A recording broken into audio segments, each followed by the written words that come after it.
நண்பர்கள் அனைவருக்கும் வணக்கம். இன்னைக்கு நம்ம பார்க்க போற கிரக இணைவு சுக்கிரன் செவ்வாய். பொதுவாக பார்த்தோமேயானால் ஆண் ஜாதகத்தில் மனைவியை குறிக்கக்கூடிய கிரகம் சுக்கிரன், பெண் ஜாதகத்தில் கணவனை குறிக்கக்கூடிய கிரகம் செவ்வாய். சுக்கிரன் ஒரு பெண் கிரகம், செவ்வாய் ஒரு ஆண் கிரகம்.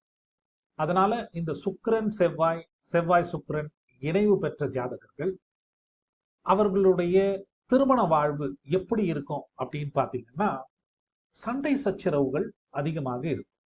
ஓகே, அதே நேரம் அதாவது இந்த சண்டை சச்சரவுகளை தாண்டி அன்பும் இருக்கும், ஊடலும் இருக்கும். அன்பிலும் சரி, சண்டை போடுவதிலும் சரி, ஒரு பேஷனேட் கப்புளாக அவர்கள் இருப்பார்கள் என்று நாம் கூறலாம்.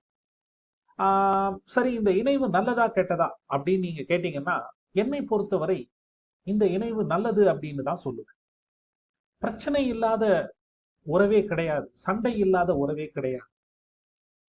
உறவு என்று இருந்தால், எஸ்பெஷலி கணவன் மனைவி உறவு என்று இருந்தால், சண்டை என்பது, சச்சரவு என்பது ஒரு அத்தியாவசிய தேவை அப்படின்னே சொல்லுவேன்.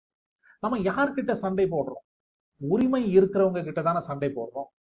இன்ஃபேக்ட் ரிலேஷன்ஷிப் சைக்காலஜியில சண்டை இல்லாத ரிலேஷன்ஷிப் பிரிவை நோக்கி நகர்கின்றது அப்படின்னு சொல்றாங்க.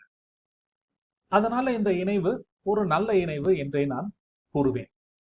ஒருவேளை இந்த இணைவை குரு பார்த்தா எப்படி இருக்கும் அப்படின்னா, சண்டைகள் பெருமளவு வெளியே தெரியாது. இன்னொரு விஷயம் பார்த்தீங்கன்னா, கொஞ்சம் மெச்சூர்டா சண்டை போடுவாங்க, அவ்வளவுதான்.